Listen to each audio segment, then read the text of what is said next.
Mugamba mutya mwenna abali ku channel yaffe eyitibwa Kyayiti YouTube channel yaffe kyembasaba mugende maaso n'ogyegattako kigenda kuba kirungi nnyo. N'ekirala likinga video kati olunaku olwaleero zize nammwe abakyala abaana abawala beetedde ku ddagala erigenda obbayamba ku nsonga y'okuwoomesa ate n'ekirala obeere nga weerunga omusajja agenda okkulyako abeere nga buli kaseera ebintu by'abyetaaga. Njagadde nkulaga eddagala lino. Eddagala lye tugenda kukozesa kanyeebwa oyo gw'olaba, tukozese n'eddagala eddala liyitibwa amaduudu. Ago ge bayita amaduudu. Njagala gw'omwana omuwala omukyala okozesa eddagala eryo ligenda kukuyamba okubeera ng'omusajja abeera akwesibako, kwegamba omusajja abeere ng'akulemerako, alye ku bintu byo abeere ng'abiwoomerwa asobole okubeera ng'ataabiyaayaanira. Tugenda kukozesa kanyeebwa mulungi nnyo mu kuwoomesa, tukozese n'amaduudu ago malungi nnyo ku nsonga y'omukwano gw'omwana omuwala. Kati okusookera ddala njagala ofune amaduudu bulungi nnyo gokka, osooke oganaabe omubiri. Olunaku ganaabe emirundi 2, ganaabe mu ttuntu oganaabe n'ekawungeezi ge gaba gasemba ku mubiri. Okitegedde? Kati bw'omala okunaaba amaduudu ago nkusaba ate oyengeyo n'ebbali nga bw'olaba, oyenge eddagala eddala, ddira kanyeebwa omuteeke mu kantu bulungi, ne ku maduudu ofuneko ebikoola 2.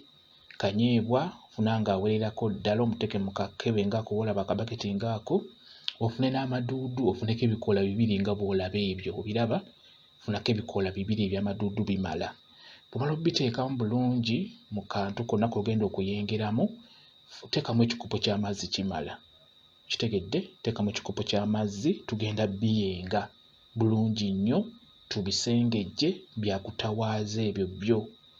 Wali onaabye omubiri osobola okugunaaba ku makya n'onaabako ne mu ttuntu ng'onaaba eddagala eryo amaduudu gokka. Ebyo nabyo bagamba gye biri ku channel yaffe eyo Kyayiti, nabalagira engeri gy'onaabamu amaduudu ago. Oganaaba bulungi nnyo, malungi nnyo mu kukomyawo omukwano ng'omwami olaba abuukabuuka, malungi nnyo amaduudu ago.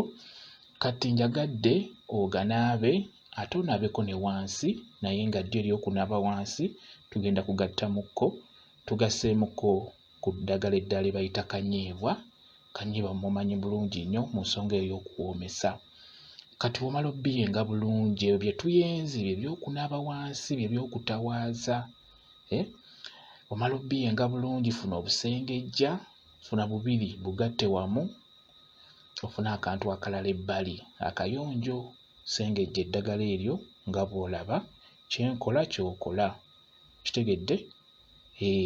Nsuubira obitegeera bulungi bye nkugamba ggwe omwana omuwala omukyala omufumbo. Gezaako okulaba ng'omwami wo omusika abeere nga ebintu byo abiyaayaanira, abeere ng'ebintu byabiwoomerwa. Kitegeera? Muwoomya, kaba kagenda kuwoomya. Ate ekirala omwami wo abeere ng'ebintu byo abiyaayaanira, abeere ng'abyesibako, abeere ng'abyagala olw'amaduudu g'obeera ogasseemu. Kati eddagala eryo ndowooza oliraba nga bwe lifaanana, liwedde bulungi okuyengebwa, olisengejje bulungi. Nkusaba oteekekoko mu bbaafu katono. Bw'oteeka mu bbaafu litawaaze nga wabulayo eddakiika nga 2 weegatte n'omwami wo. Kitegedde? Litawaaze nga wabulayo eddakiika nga 2, ddyo eryo lyakutawaaza wansi. Subira mukitegedde bulungi, eryo lyakutawaaza wansi. Litawaaze ng'amazzi ogayingiza munda bulungi, nga wabulayo eddakiika 2 ku 3 mugende mwebake n'omwami wo.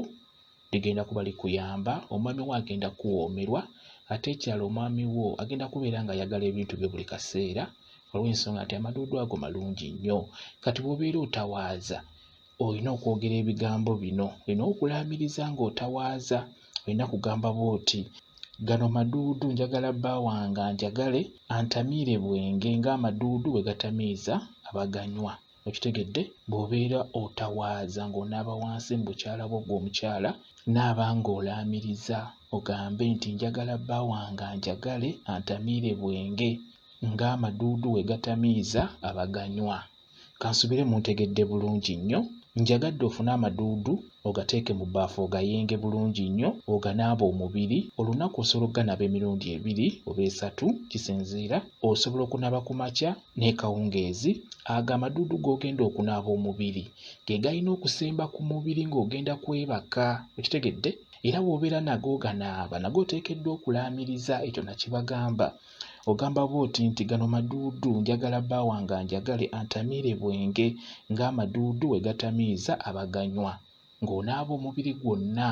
Kati bw'omala okunaaba omubiri gwonna, tugeze omaliriza okunaaba, kati kwata na lino eryo lye tuyenza obulungi ne tusengejja, lijjeeyo nalyo litawaaze, okitegedde? Litawaaze nayo latawaaza ng'oyogera ng'olaamiriza. Gano maduudu njagala bba wange anjagale antamiire bwenge ng'amaduudu we gatamiiza abaganywa. Kansuubire mukitegedde bulungi nnyo mu abaana abawala, abakyala, abafumbo, kansuubire mukitegedde bulungi nnyo. Bw'obeera tokitegedde nkusaba ojje ku WhatsApp namba yange.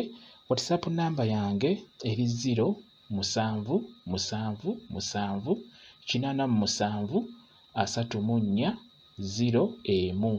Yeeyo WhatsApp namba yange. Nja kuba nsobola okuddiramu by'otategedde kweno vidiyo gye nkuteereddeyo ku channel yaffe eno Kyayiti. Nja kuba nsobola okuddiramu bulungi nnyo.